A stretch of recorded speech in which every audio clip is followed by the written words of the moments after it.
Hello, this is U.S. Immigration Attorney Sharifa Tharpe. I'm here live to take your U.S. immigration related questions. Go ahead and put your questions in the comments now so that I can answer your questions.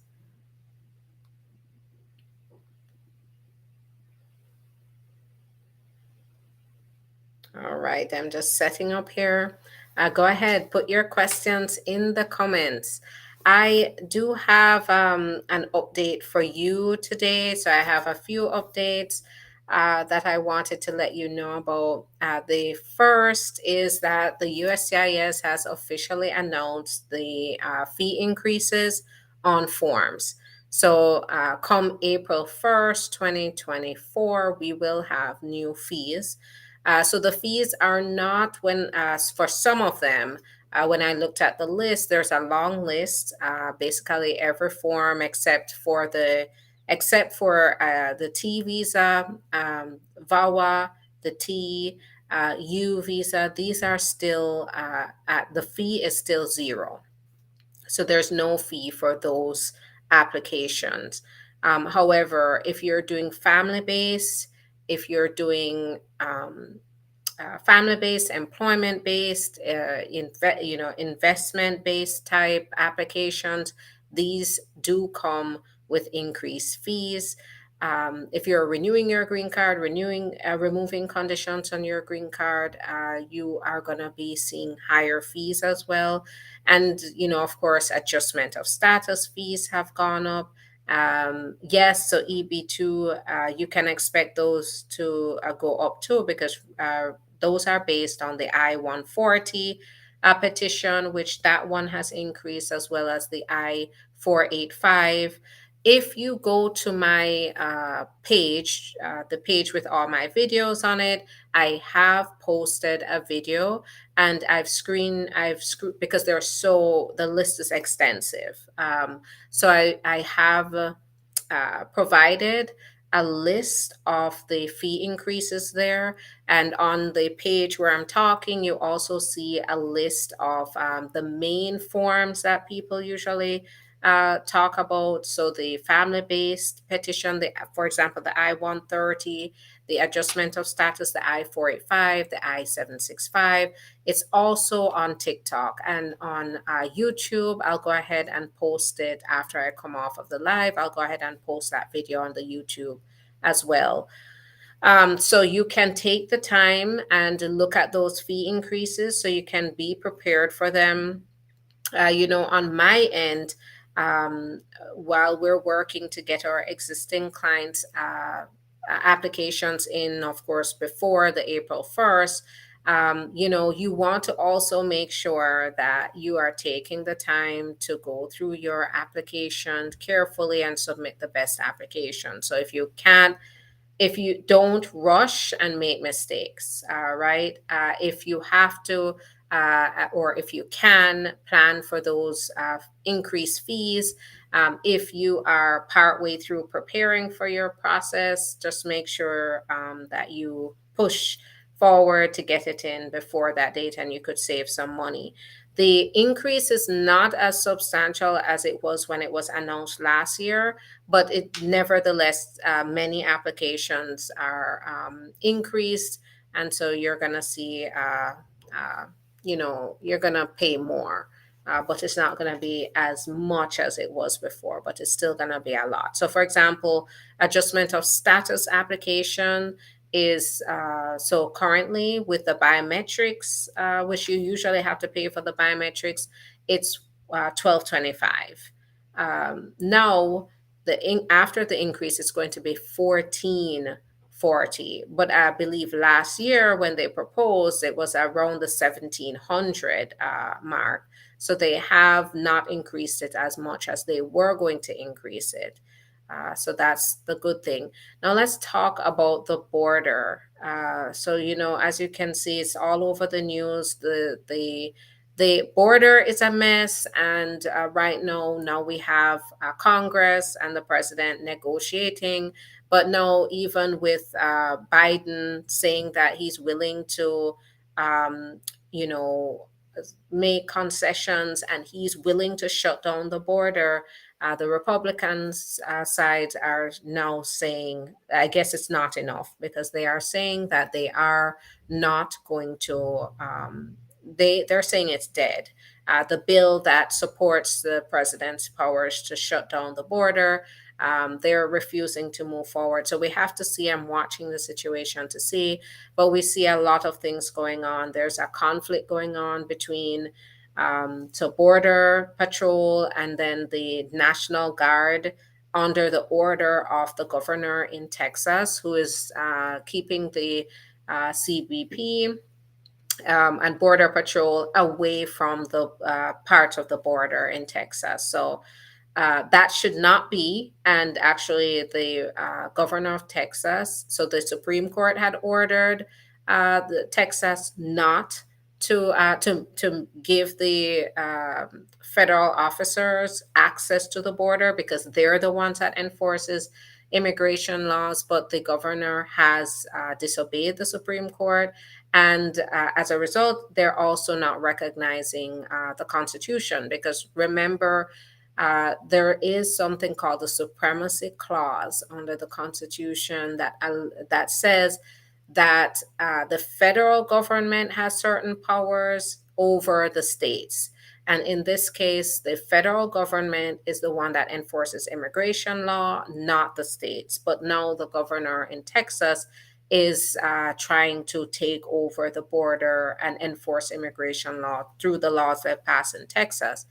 So that's a mess, and it is alarming that a governor in a state would disobey what the Supreme Court of the land has ordered him to do, and as a result of that, has also declined to follow the Constitution.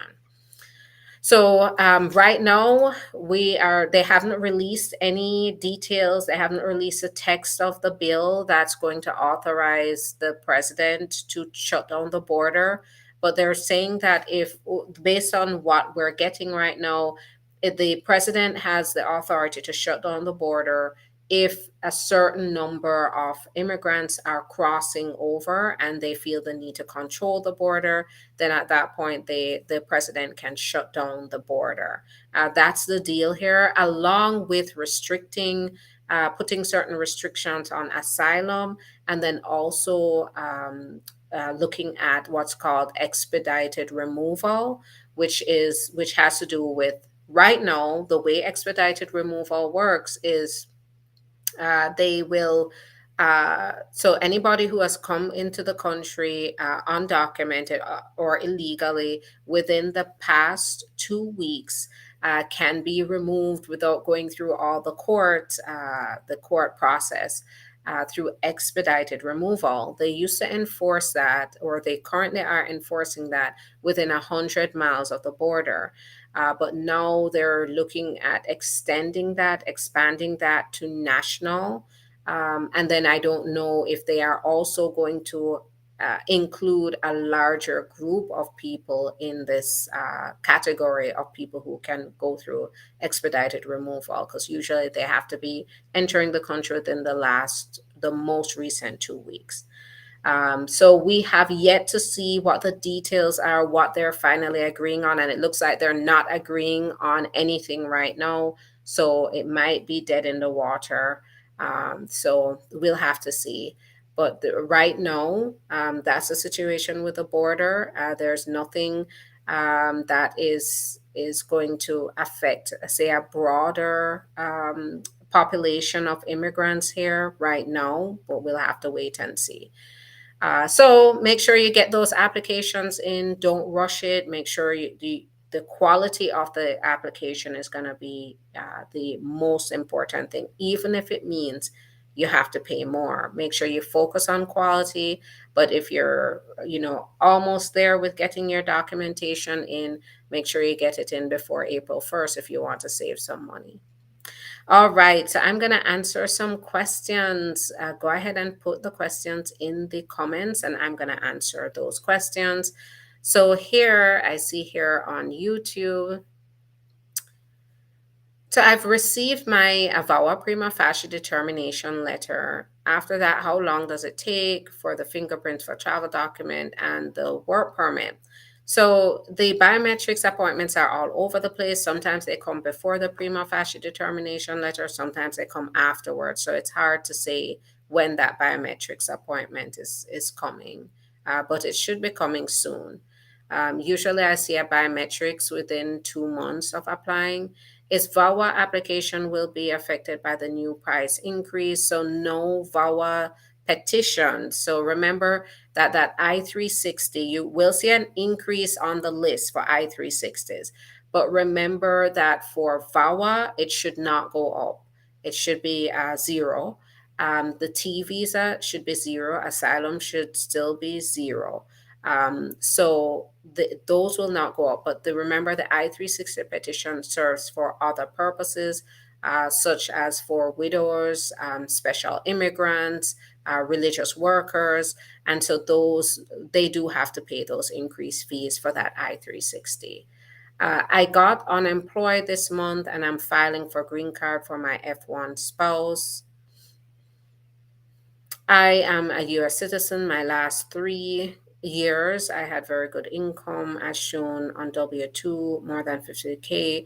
Do I still need a joint sponsor? So once you no longer are currently employed, then you're going to need to show that you have either savings or you have assets that can make up for the lack of monthly current income, because they don't usually look at what your past income is. They still want to see proof that you're currently making the income, or that you have an asset such as savings, retirement, real estate, any asset that's valued money that can make up for and meet the requirements of the affidavit of support. So you might still need a joint sponsor. Is the SSN going to be sent after receiving the EAD with the VAWA, or does one have to apply for themselves? So it might be one or the other. Sometimes we do get the social security number. Most times we get the social security number shortly after the EAD, so 2 to 3 weeks after, sometimes a day after. But if it takes too long, then just go to the Social Security office with the EAD and they will assist you to get the SSN. So don't be distressed. Just know that you can go to the Social Security office and order it yourself. When filing a family petition for spouse and spouse, do I put each petition in separate envelopes? So I wouldn't be able to tell you exactly how to do that. I wouldn't feel comfortable with that. Because I'm not your lawyer. How soon after filing I-360 you can obtain a travel document? So keep in mind the I-360 doesn't get you the travel document. It's going to be the adjustment of status application along with your application for the travel document. The I-360 grants you VAWA deferred action after some time, with the processing time right now is looking to be 2.5 to 3 years. And you may be able to apply for a travel document after you've been granted that deferred action under VAWA. But the VAWA does not, the I-360 does not get you the ability to get the travel document. So VAWA fees will stay the same. So yes, VAWA fees should be the same. All right. So I am going through and answering questions. Put those questions in the comments. Keep putting them in, and I'm going to get to you. I'm scrolling through right now. What's the process if I want to bring my jeweler from Pakistan? So you have to go through what's called the EB3 process of sponsoring your employee or potential employee. So you have to go through Department of Labor, labor certification, and wage determination process. Then after that's approved, you can file the petition. The petition, will then be sent to the embassy after it's approved, and then the employee can come in with an immigrant visa if you're petitioning for a green card. Otherwise, you'd have to look at qualifications to see, do they qualify for something else like extraordinary ability? If this jeweler is very talented and they're at the top of their field, nobody does it like them, then they could potentially get the extraordinary ability visa, so O1 or the green card. So it just depends on the qualifications here of the jeweler to determine what would be best. Can you file in your paper immediately after marriage? Get legal advice. You may be able to, but what's going, is it advisable to do that? Do you have the right evidence? Are you prepared? And so forth. Um, I'm on K1 and just got married in the States. How long do I have to do AOS? Is there a deadline? So usually you have to get married within 90 days and then file the adjustment of status. Keep in mind that you do have your spouse. So no matter what, your US citizen spouse will always give you the option to then adjust status. But to stay within the I-129 F, the approved I-129F, you want to make sure you stay within the 90 days. Do you do VAWA? Yes, it's one of the main, is it one of the main practice areas. How long does replacement DACA usually take? I already been approved, but did not receive my card. So you need to get in touch with them. It shouldn't take more than a few weeks to get everything. 1 year and 3 months now. I got confirmation from Jamaica, no interview date. Yes, so it's going 1.5 years to maybe even 2 years to wait for that interview at the embassy. Can a U.S. citizen daughter file for her mother if the mother's visitor's visa got canceled years ago? So it depends on what the circumstances are. It may be able to, but we have to understand sometimes with a canceled visa means there's some kind of charge of misrepresentation along with it. Can I file for asylum with the C1D visa? So yes, it should not disqualify you from applying for asylum. Because you're basically seeking relief, they're a lot more flexible on the asylum. But the question is, do you qualify? This is where it's very important to schedule an appointment. All right, I'm trying to get to everybody.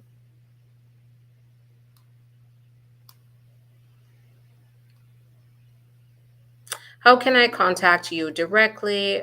Call the office, go to the link in the profile. You can schedule your appointment. That's how you're going to get in touch with me directly. Or you can call the office and they'll help you to schedule an appointment. Can a judge terminate removal proceedings, and can we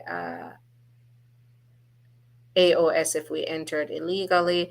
So you have to overcome some hurdles here. If you entered without permission, it's still a requirement. So even if the judge terminates the removal proceedings, you still have to figure out if you qualify despite the entry, the illegal entry.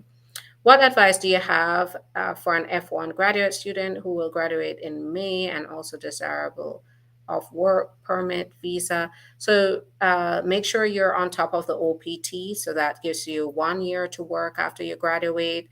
And then after that, it really is a matter of, do you qualify through an employer who wants to recruit you or through family members?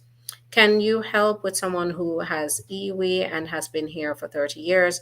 I have helped clients who have been in that situation and they've gotten status, but I need to understand exactly what happened in your situation to determine whether you qualify for one of the forms of relief that I help with. Can you help someone? So I answered that.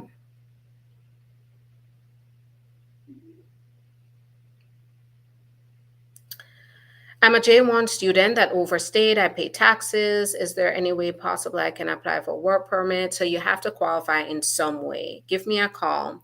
It's not that easy to answer this question. I really do have to get to know you, get to know what you've been through, get to understand your circumstances to determine whether there's a way for you. There may be a way, but it's not as simple as, sure, you can go apply for your work permit. And I did a live recently, I think earlier or last week or earlier this week about that.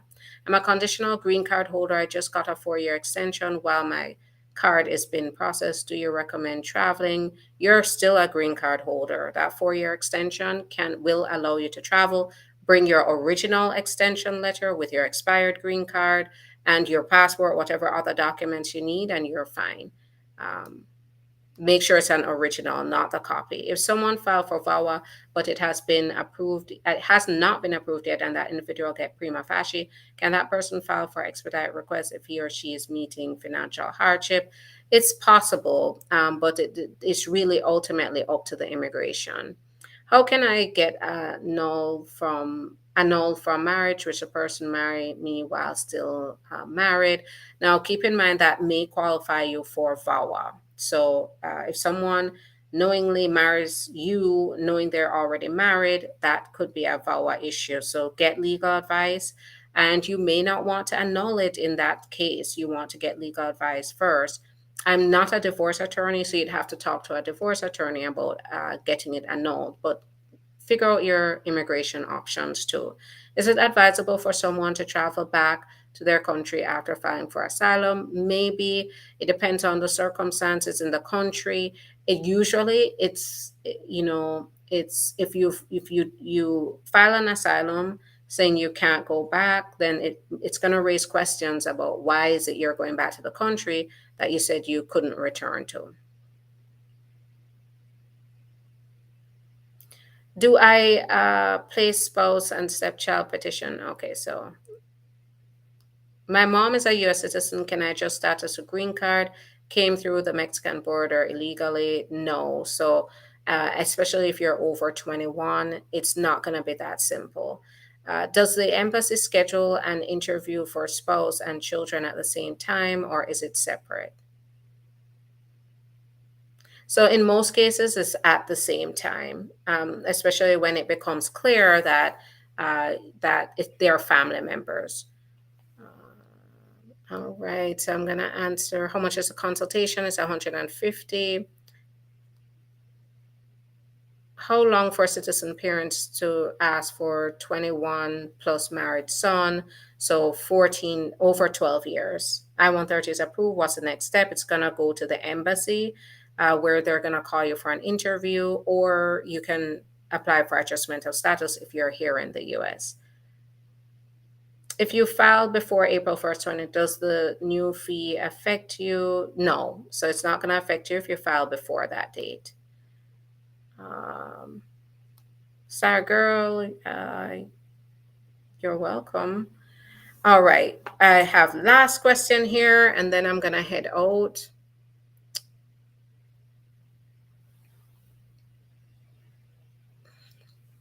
Which petition is preferable to submit alongside VAWA for an individual that has previous misrepresentation, I-601, or prosecutorial discretion, or cancellation of removal? So they're not the same. So prosecutorial discretion is not, that's not even a form on the USCIS website.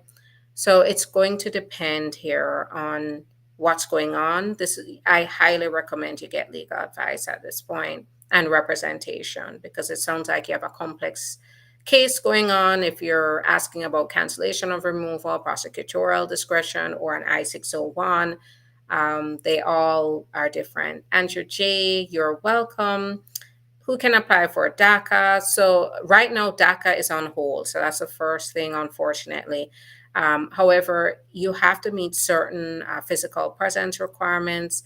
If you came into the country before a certain date, which I believe is sometime in some years ago, then you can qualify for DACA. I'd have to pull up the exact requirements here.